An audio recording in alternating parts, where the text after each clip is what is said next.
pernahkah kamu merasa seperti sedang diawasi?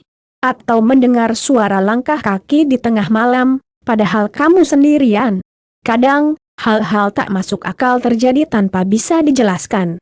Bukan sekadar bayangan, bukan cuma mimpi buruk, tapi sesuatu yang benar-benar ada, tersembunyi di balik gelapnya malam. Malam ini, aku akan membawamu menyusuri kisah yang tidak semua orang berani dengar sampai habis. Sebuah cerita yang akan membuatmu berpikir dua kali sebelum mematikan lampu kamar.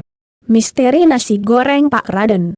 Kisah ini bermula dari sebuah warung nasi goreng sederhana di pinggir jalan, namanya nasi goreng Pak Raden. Bukan nama aslinya, tentu saja.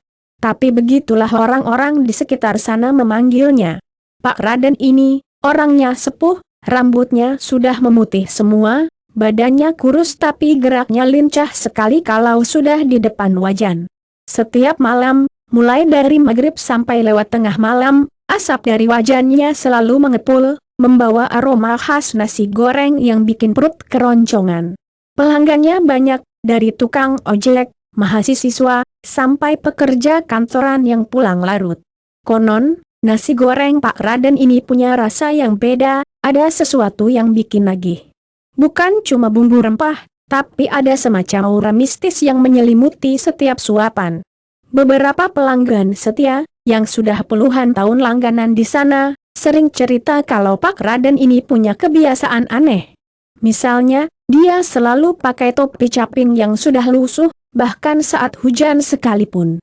Terus, kalau lagi masak, matanya itu sering melirik ke arah pohon beringin tua di seberang jalan.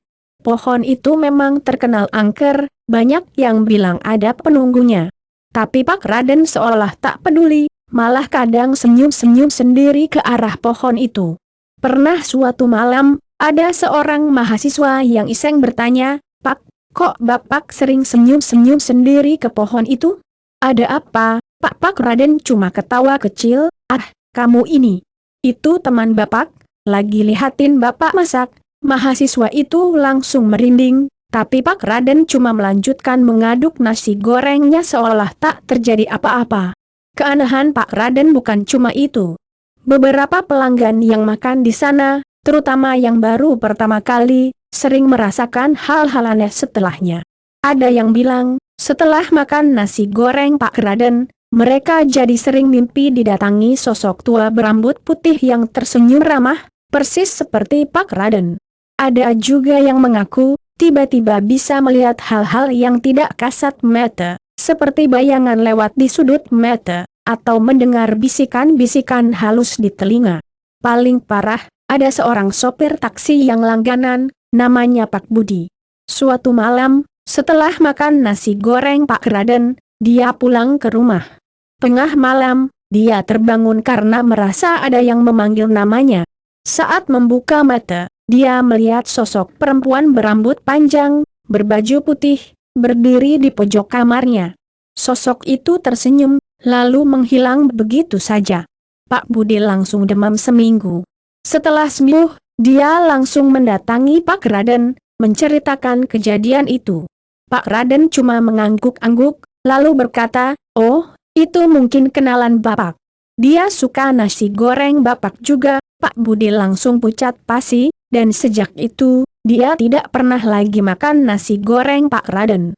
Kisah-kisah aneh ini tentu saja menyebar dari mulut ke mulut, membuat nasi goreng Pak Raden semakin terkenal, tapi juga semakin diselimuti misteri.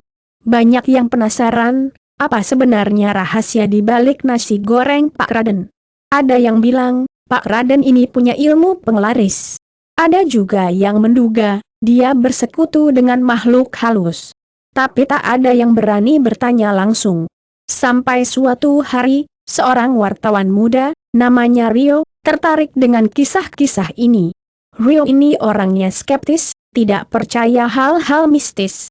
Dia memutuskan untuk menyelidiki sendiri.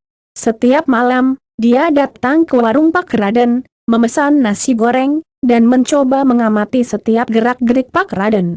Rio memperhatikan, setiap kali Pak Raden memasukkan bumbu ke dalam wajan, dia selalu membisikkan sesuatu. Bisikan itu sangat pelan, hampir tidak terdengar. Rio mencoba merekamnya dengan ponsel, tapi hasilnya nihil, hanya suara bising wajan dan sendok. Rio tidak menyerah. Dia bahkan sampai menginap di kos-kosan dekat warung Pak Raden, hanya untuk mengamati lebih dekat. Suatu dini hari, setelah warung tutup dan Pak Raden sudah pulang, Rio melihat Pak Raden kembali ke warungnya. Bukan untuk masak, tapi untuk duduk bersila di depan wajan, memejamkan mata, dan menggumamkan sesuatu. Kali ini, Rio bisa mendengar sedikit lebih jelas. Ada kata-kata yang berulang, seperti mantra, tapi bukan bahasa yang dia kenal. Rio merasa merinding, tapi rasa penasarannya lebih besar. Dia terus mengamati dari kejauhan. Setelah beberapa saat, Pak Raden membuka mata, tersenyum, lalu menepuk-nepuk wajannya seolah sedang berbicara dengan seseorang. Rio yakin, ada sesuatu yang tidak beres. Dia mencoba mencari tahu arti gumaman Pak Raden, mencari di internet, bertanya pada teman-teman yang paham bahasa kuno, tapi hasilnya nihil. Gumaman itu seolah tidak ada di kamus bahasa manapun. Akhirnya, Rio memutuskan untuk memberanikan diri. Suatu malam, saat warung sudah sepi, dia menghampiri Pak Raden yang sedang membersihkan wajan. "Pak, maaf kalau lancang. Tapi, saya penasaran. Apa rahasia nasi goreng Bapak? Kenapa rasanya begitu istimewa, dan kenapa banyak pelanggan yang mengalami hal aneh setelah makan di sini?" Pak Raden berhenti membersihkan wajan, menatap Rio dengan mata tuanya yang teduh. Dia tersenyum, senyum yang sama seperti saat dia melirik pohon beringin. "Nak, nasi goreng Bapak ini bukan cuma soal bumbu dan rempah. Ada rasa lain yang Bapak masukkan." Rio mengerutkan kening. "Rasa apa, Pak?" Pak Raden menghela napas panjang, lalu menunjuk ke arah langit malam yang bertabur bintang. "Rasa dari mereka yang tak terlihat, Nak. Mereka suka nasi goreng Bapak, dan mereka juga ikut membantu Bapak memasak. Mereka memberikan sentuhan mereka." Rio terdiam, lidahnya keluh. Dia tidak tahu harus berkata apa. Pak Raden kembali tersenyum, "Jangan takut, Nak. Mereka tidak jahat. Mereka hanya ingin berbagi kebahagiaan lewat nasi goreng Bapak." Sejak malam itu, Rio tidak lagi skeptis. Dia tetap menjadi pelanggan setia nasi goreng Pak Raden, tapi setiap kali menyantapnya, dia selalu merasa ada sesuatu yang lain, sesuatu yang mistis, yang membuat nasi goreng itu tak hanya lezat, tapi juga penuh misteri yang tak terpecahkan.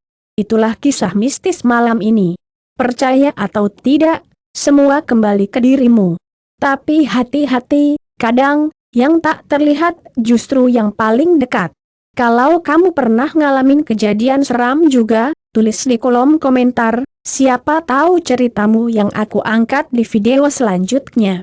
Jangan lupa like kalau kamu suka cerita kayak gini, subscribe biar nggak ketinggalan cerita horor lainnya, dan share ke teman kamu yang berani nonton tengah malam. Sampai jumpa di cerita berikutnya, dan ingat, jangan dengarkan suara panggilan, kalau kamu sendirian.